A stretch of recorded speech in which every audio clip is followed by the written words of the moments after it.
بسم اللہ الرحمن الرحیم نحمده ونصلی علی رسولہ الکریم اما بعد۔ آج ایک بار پھر پوری قوم سے مخاطب ہو رہا ہوں۔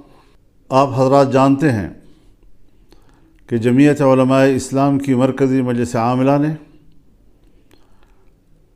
8 فروری 2024 کے الیکشن کے نتائج کو مسترد کر دیا تھا۔ 2018 کے الیکشن میں جو عوام کی حق رائے دہی پہ ڈاکہ ڈالا گیا تھا، 2024 میں ایک بار پھر عوام کی حق رائے دہی پر شبخون مارا گیا ہے۔ ہم نے فیصلہ کیا تھا کہ ہم اس الیکشن کے نتائج کو تسلیم نہیں کریں گے اور ان کے نتائج کو مسترد کرتے ہیں۔ یہ عوام کی نمائندہ کم اور اسٹیبلشمنٹ کی نمائندہ زیادہ ہے۔ ہمیں عوام کی طرف جانا ہوگا، عوام کو اعتماد میں لینا ہوگا تاکہ وہ اپنے ووٹ کے حق کے لیے متحد ہو سکیں، ان کی صفوں میں وحدت آ سکے اور وہ اس قابل ہو سکیں کہ وہ اپنے ووٹ کو تحفظ دے سکیں اور اپنے حق رائے دہی اس کو محفوظ کر سکے۔ یہ ایک واضح موقف ہے ہمارا اور اس موقف کی طرف ہم نے آگے بڑھنے کا فیصلہ کیا ہے۔ چنانچہ انشاءاللہ العزیز اللہ تعالیٰ کی فضل اور اس کی تائید کے ساتھ ہم 25 اپریل کو بلوچستان سے اس تحریک کا آغاز کریں گے اور ان اجتماعات کو ہم عوامی اسمبلی کا نام دیں گے۔ 25 اپریل کو بلوچستان میں پشین کے مقام پر بہت بڑا جلسہ کیا جائے گا جس میں بلوچستان کے عوام شریک ہوں گے۔ اسی طریقے سے 2 مئی کو کراچی میں بہت بڑا عوامی اسمبلی کا انعقاد ہوگا اور سندھ کے عوام اس میں شریک ہوں گے۔ ہماری تیسری عوامی اسمبلی پشاور میں ہوگی اور 9 مئی کو اس کا انعقاد ہوگا جس میں صوبہ خیبر پختونخوا کے تمام لوگوں کو دعوت دی جائے گی اور اس عوامی اسمبلی میں وہ شرکت کریں گے۔ اس کے بعد ہم لاہور کے لیے تاریخ کا تعین کریں گے جہاں پر پورے ملک کو اس میں شمولیت کی اور شرکت کی دعوت دی جائے گی اور ایک بہت بڑا ایک عوامی سیلاب وہ اپنی اسمبلی کا انعقاد کرے گا۔ ہم اس حوالے سے دوسری سیاسی جماعتوں سے بھی رابطہ کر رہے ہیں تاکہ عوام کی ایک متفقہ اور متحدہ صف وہ اس کو زندہ کیا جا سکے، اس کو منظم کیا جا سکے۔ تو اس حوالے سے ہم اس شیڈول کا اعلان کر رہے ہیں اور انشاءاللہ ہمارے کارکن، ہماری تنظیمیں، ہر صوبے کی اور ماتحت تنظیمیں ان کو کامیاب بنانے کے لیے فوراً حرکت میں آئیں گی۔ کیا مسئلہ ہے آخر کہ جہاں الیکشن کمیشن بے بس رہا ہے اور اس کو ایک نتیجہ بھی مرتب کرنے کی اجازت نہیں ہے اور اداروں کی طرف سے جو نتائج بھیجے جاتے ہیں، آج الیکشن کمیشن میں کوئی دم خم ہی نہیں رہ گیا ہے۔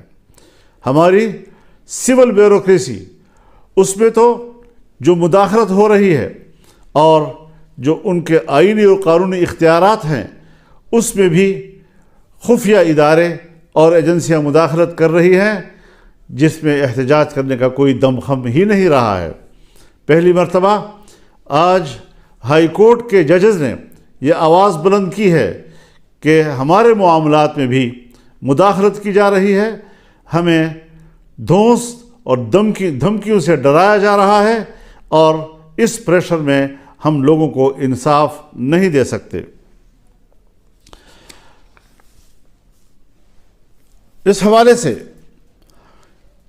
اگر ماضی کے دریچوں میں جھانکا ہے تو وہ پاکستان کے اس وقت کے وزیر دفاع جناب خواجہ آصف صاحب ہیں جو برملا ان واقعات کا ذکر کر رہے ہیں کہ کس طرح مقتدرہ نے انتخابات کے معاملے میں مداخلت کی، اس کے نتائج کو تبدیل کیا، اور کس طریقے سے اس کو الیکشن کے نظام کو، اس کے نتائج کو منظم کیا اپنے مرضی کے ساتھ، عوام کی مرضی کے خلاف۔ ظاہر ہے اس سارے صورتحال سے جمعیت علماء اسلام کے موقف کو تائید بھی مل رہی ہے اور تقویت بھی مل رہی ہے۔ ہمارا موقف صحیح ہے، ہم نے صحیح آواز بلند کی ہے، اور انشاءاللہ اس کو ہم آگے بڑھائیں گے۔ میں ایک دوسرا اعلان بھی اپنی مرکزی مجلس عاملہ کے اراکین کے مشاورت کے ساتھ، اکثر دوستوں نے ہمیں یہی مشورہ دیا ہے کہ جو ضمنی الیکشن کا شیڈول آیا ہے، اس ضمنی الیکشن کا بائیکاٹ کیا جائے گا۔ جمعیت علماء اسلام کا کوئی رکن ضمنی الیکشن میں حصہ نہیں لے گا، اور اس حوالے سے یہ بات واضح رہے کہ ہم ضمنی الیکشن چونکہ اسی الیکشن کا تسلسل ہے اور ہمیں پچھلے نتائج پر اعتماد نہیں، ہم کس طرح سے ضمنی حلقوں میں کوئی انصاف کی توقع رکھ سکتے ہیں؟ ہم پھر ایک بار مقتدرہ کا کھیل کا نشانہ بنیں گے، اور اس طریقے سے عوام کی حق رائے دہی کے ساتھ کھلواڑ کیا جائے گا۔ یہ بات کسی قدر ہمیں قابل قبول نہیں۔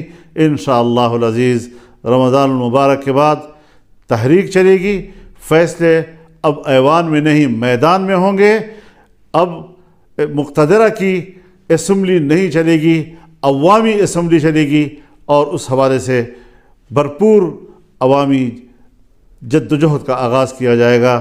ہم اللہ سے مدد کی درخواست کرتے ہیں، دعا کرتے ہیں کہ اللہ تعالی ہمیں اس مقصد میں کامیابیاں عطا کریں، اور پاکستان کو ایک پرامن اور ایک اسلامی فلاحی ریاست کی صورت میں ہمیں دکھائے۔ میں اس بات کی وضاحت کر دینا چاہتا ہوں کہ ہماری جدوجہد وہ پرامن ہوگی، آئین اور قانون کے دائرے میں ہوگی، اور کسی قسم کا تشدد کا عنصر ہماری تحریک میں نہیں ہوگا۔ عوام کو حق پہنچتا ہے کہ وہ ملک میں احتجاج کریں اور اپنی رائے سے دنیا کو آگاہ کریں۔